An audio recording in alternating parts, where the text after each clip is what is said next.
लम्हे बहुत देखे हैं, ये लम्हे भी बीत जाएंगे। छोटी छोटी बात पर अमल करो, फिर हम सभी जीत जाएंगे। Hello everyone, good evening. कैसे हैं आप सब लोग? और मैं ठीक ठाक हूँ और आप सभी को मेरे चैनल पर बहुत बहुत स्वागत है।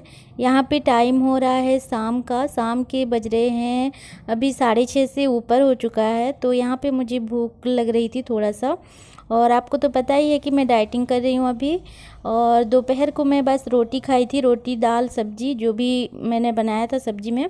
और सुबह जो है मैं फल नहीं, सॉरी, एक के शेक बना के पीती हूँ। तो बस वही सब खाने के बाद अभी शाम को थोड़ा सा भूख सी लगती है सभी को। तो मैंने सोचा कि चलो एक फल काट के नमक डाल के मैं खा लेती हूँ। और अभी थोड़ा सा डाइटिंग कर रही हूँ ना, तो मुझे खुद को भी थोड़ा सा हल्का फील हो रहा है। शरीर जैसे कि बहुत ज़्यादा भारी भारी लग रहा था ना, अभी ऐसा कुछ भी नहीं लग रहा, बहुत ही हल्का फील हो रहा है। तो यहाँ पे माही भी आ गई है और माही के लिए भी मैंने अलग से रख दिया है। तो मैं उसको बोल रही हूँ कि वो खाओ तुम, और इसमें मैं थोड़ा सा मिर्च और नमक डाल के खा रही हूँ। तो मैंने कहा उसे कि चलो वो मैंने रखा हुआ है उसको खा लो, और इसको खाओगे तो फिर बहुत ज़्यादा तीखी है। तो बस वो खा रही है। और यहाँ पे बहुत ही टेस्टी लगता है ये फल मुझे, जो नाशपाती बोलते हैं ना, वो वाली है ये। और मुझे और कोई भी फल ना उतना अच्छा नहीं लगता, बस ये अच्छा लगता है। नमक डाल के खाने से ही अच्छा लगता है, इसको भी अगर आप ऐसे ही खाओ ना तो अच्छा नहीं लगता। तो बस खाना पीना करने के बाद फिर मैं जाऊंगी डिनर बनाने के लिए। तो यहाँ पे कुछ बर्तन मैंने धो के दोपहर को रखा हुआ था, तो उसी को अभी तय कर रही हूँ। और आज मैं आप लोगों को अपनी चाचा के बारे में बताऊंगी। बहुत दिनों से पूछ रहे थे बहुत सारे सब्सक्राइबर कि दीदी अपने चाचा के बारे में बताना बताना बोल के, बहुत पहले से पूछ रहे थे, लेकिन ना मैं नहीं बता पा रही थी। तो आज मैं बताऊंगी आप लोगों को। तो मेरे चाचा जो है ना, वो मेरे पापा लोग 2 भाई हैं, एक मेरे चाचा और 2 भाई और एक बहन। बहन बड़ी है, सबसे बड़ी है, दोनों भाइयों से बहन बड़ी है, मतलब कि मेरी जो फूफी बोलती हूँ मैं। तो बस और मेरे चाचा जो हैं वो सबसे छोटे हैं। पहले मेरी बुआ, और फिर सेकंड में मेरे पापा, और सबसे आखिरी में मेरे चाचा। तो उनको अभी हो गया है कितना, हाँ, कम से कम 18-19 साल हो गया होगा। उनका डेथ हो गया है बहुत ही पहले से, जब मैं 5 क्लास में पढ़ रही थी उस टाइम से उनको, मतलब कि उनका डेथ हो गया है। और कैसे हुआ है वो भी मैं बताऊंगी आपको। तो उनका डेथ हुआ है ऊपर से गिरने की वजह से। रायगढ़ जो है ना, वहाँ पे एक कंपनी है जहाँ पे वो काम करते थे, जो लोहे को लोहे जोड़ते हैं ना, जो इलेक्ट्री टाइप का, इलेक्ट्री मतलब कि क्या बोलते हैं उसको मुझे नहीं पता है, बाकी ना लोहा जोड़ा जाता है, जैसे आग निकलती है उस टाइप का जो काम होता है ना, वो कर रहे थे वो।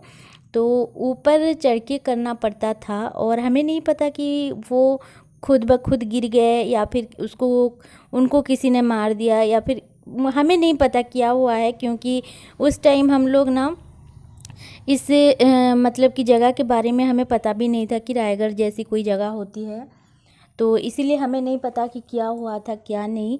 लेकिन लोगों के कहे अनुसार मैं आप लोगों को बता रही हूँ कि कहते हैं कि वो गिर गए थे ऊपर से, और बहुत ही ज़्यादा ऊपर से, जैसे कि 42 फुट या फिर ऐसे टाइप से बहुत ही ऊपर से गिर गए थे।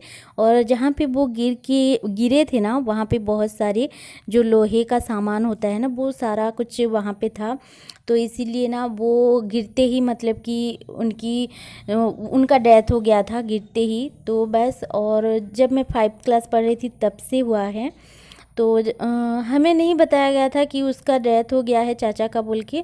लोग बोलते थे कि नहीं, उसकी तबीयत ठीक नहीं है, उसका एक्सीडेंट हो गया है, तो आप लोग आके उनको ले जाओ, या फिर यहाँ पे सारा परिवार जितने भी फैमिली हो सब लोग यहाँ पे आ जाओ। और यहाँ पे ही मतलब उनका सोचना था कि हम लोग अगर वहाँ पे जाते ना, जहाँ पे मेरी चाचा गिर के उनकी मौत हो गई थी, तो वहाँ पे अगर हम लोग जाते तो वो लोग ना वहीं पे ही अंतिम संस्कार कर दिए होते उनका। उनका। तो ऐसा था, लेकिन ना फिर धीरे धीरे करके हमें पता चला, धीरे धीरे मतलब कि उसी दिन संडे था उस दिन, तो उसी दिन फ़ोन आया हमारे यहाँ।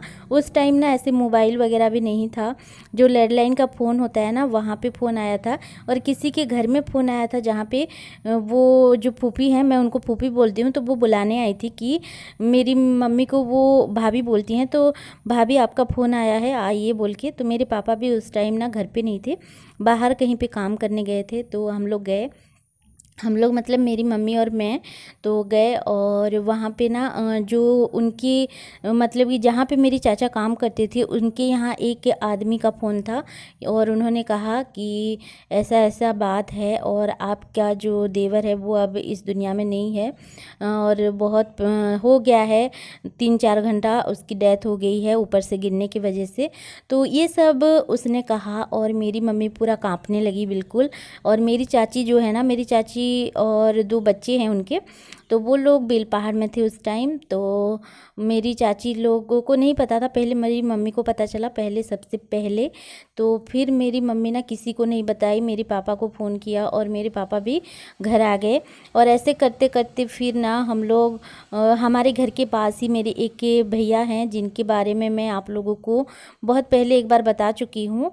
तो वो भैया उनको ना हम लोगों ने कहा कि वो भी उसी जगह काम करते थे जहाँ पे मेरे चाचा करते थे, लेकिन वो ना छुट्टी मनाने के लिए आए हुए थे। तो और मेरे चाचा ने उनके यहाँ मतलब उसको कहा था कि मैं भी होली है उस टाइम जाऊँगा, घर पे सबको बता देना बोल के। तो बस ये सब था। तो वो जो भैया है ना वो गए थे लेने के लिए मेरी चाचा की जो बॉडी है, डेड बॉडी, तो वो लेने के लिए गए थे। तो उसी के साथ मतलब कि वो लेके आए, फिर ना मेरी चाची को भी लेके आए। मेरी चाची लोग बाहर रहते थे बेलपहाड़ में उसकी मम्मी के यहाँ।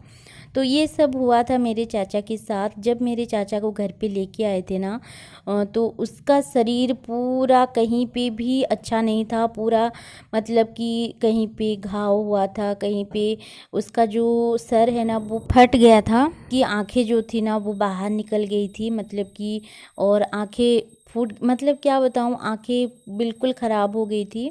तो मैंने देखा था उस टाइम, और ये मेरी ज़िंदगी का एक ऐसा दिन था जिस दिन ना मुझे मतलब कि ऐसा नज़ारा मैंने आज तक कभी नहीं देखा जैसे कि मैंने अपने चाचा के टाइम देखा था। और क्या बताऊँ, उस बात को मैं जब भी याद करती हूँ ना तो मुझे बिल्कुल पसंद नहीं कि मैं उस रात को याद करूँ। तो ऐसा करके 2 दिन मेरी चाचा की जो बॉडी है 2 दिन के बाद हमारे घर आई थी, और बहुत स्मेल आने लगी थी, और उसमें जो परफ्यूम जो डाला गया था ना उनके शरीर पे, वो ना अब भी ना कभी भी हवा के झोंका जो आता है ना, तो अब भी मुझे उस परफ्यूम जो होती है ना उसकी जो स्मेल होती है वो मेरे नाकों में अब भी आती है। खुशबू, स्मेल, आप कुछ भी कह सकते हो, वो सब आती है। तो मुझे लगता है कि ये मेरी चाचा की खुशबू है, मतलब उस टाइप का मुझे लगता है। मैं छोटी थी ना तो मैं इस टाइप का सोचती थी। तो ये सब हुआ था मेरे चाचा के साथ। और अगर कोई इसमें संबलपुरी सब्सक्राइबर जो हैं, अगर आप लोग कहो तो मैं अपनी संबलपुरी में इसको अच्छे से बता पाऊँगी, क्योंकि हिंदी में थोड़ा सा प्रॉब्लम होती है सारी चीज़ों को बताना, और ठीक से नहीं बता पाई हूँ मैं शायद। और जो अगर आप लोग कहो ना तो मैं अपनी संबलपुरी में एक बार ज़रूर शेयर करूँगी कि मेरी चाचा की डेथ कैसे हुई थी। तो बस, और इतनी सारी बातें मैंने अपना जो थोड़ा बहुत काम है कर कर के आप लोगों को बताया है, शेयर किया है आप लोगों के साथ। और उम्मीद करती हूँ आप सभी को अच्छा लगा होगा जान के मेरी चाचा के बारे में। और कैसा लगा आपको बताना, कैसा लगा, मतलब बुरा ही लगेगा सभी को, क्योंकि ये अच्छी बात थोड़ी ना है। हेलो एवरीवन, गुड मॉर्निंग, कैसे हैं आप सब लोग? मैं ठीक हूँ, और उम्मीद करती हूँ कि आप सब लोग भी ठीक ठाक ही होंगे। और यहाँ पे सुबह का टाइम है, और अभी जो वीडियो आप लोगों ने देखा ना वो कल का है। कल मैंने शूट किया था, लेकिन ना रात को मैंने एडिट नहीं किया, तो मैंने सोचा कि चलो आज फिर से इसको कंटिन्यू थोड़ी देर के लिए कर लेती हूँ।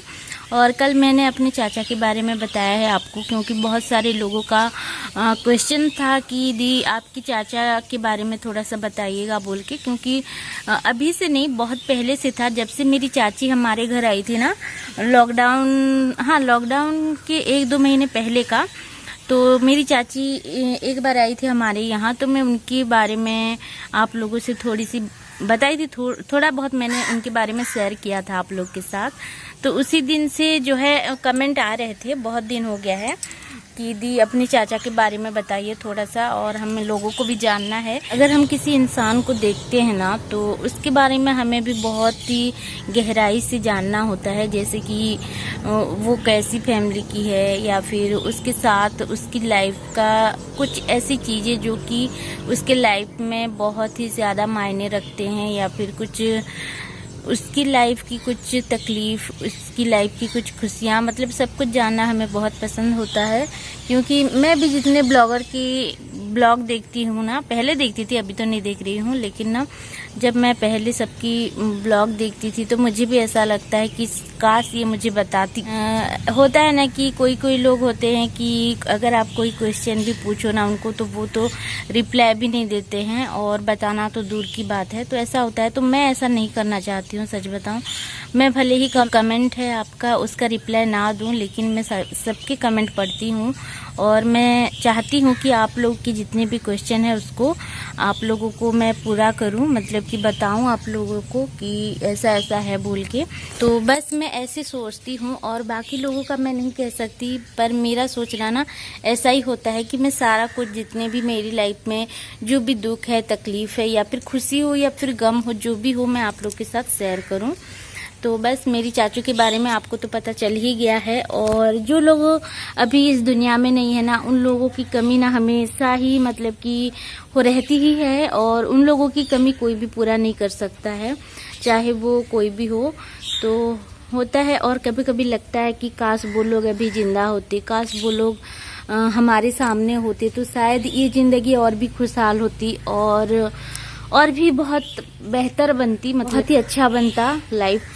तो एक बात बताऊं, टाइम एक ऐसी चीज है, समय एक ऐसा चीज है जो कि हर जख्म को भर देता है। ये बात तो सच है। किसी भी इंसान को अगर आप इतना ज्यादा चाहते हो, बहुत ही ज्यादा प्यार करते हो ना, तो कभी कभी लगता है कि इसके बिना हमारी ज़िंदगी नहीं चलेगी, या फिर इसके बिना हम लोग नहीं जी सकते, इसके बिना हम लोग जीने के बारे में सोच भी नहीं सकते हैं। लेकिन ना ऐसा नहीं होता। थोड़ी देर के लिए तो लगता है कि हम नहीं जी पाएंगे इनके बिना, लेकिन ना समय एक ऐसी चीज़ है कि सारे जख्मों को भर देता है, और धीरे धीरे करके इंसान मतलब कि वो सब कुछ भूलने लगता है जो कि उसकी लाइफ में हुआ होता है। हाँ, कभी कभार याद करना वो अलग बात है, लेकिन जो जैसे कि अभी कोई किसी को कुछ हो गया, और अभी जितना आपको ख़राब लगेगा ना, थोड़े दिन के बाद उतना ख़राब नहीं लगेगा। मतलब कि एक क्या बताऊँ, समय की ही सारा कुछ समय का ही लिखा है कि अगर इंसान ऐसा होता ना कि एक ही दुख को लेकर अगर इंसान को हमेशा ही उतनी तकलीफ़ होती, तो शायद इंसान कभी ज़िंदा नहीं रहता। तो ऐसा होता है। और मेरे भाई के बारे में तो मैंने आपको वीडियो में बताया ही है, एक वीडियो बनाया था मैंने अपने भाई के बारे में। तो आप लोग अगर अपने मेरे भाई के बारे में भी जानना चाहती हो तो वो वीडियो आप लोग देख सकते हो। मैंने हिंदी में भी बनाया है और जो संबलपुरी है उसमें भी बनाया है। तो आप लोगों को अगर अच्छा लगे तो अच्छा लगे, मतलब अगर आप लोगों को जानना हो ना तो आप लोग वो वीडियो देख सकते हो। तो चलिए आज का वीडियो मैं यहीं पे एंड करती हूँ और मिलते हैं नेक्स्ट ब्लॉग में। तब तक के लिए बाय।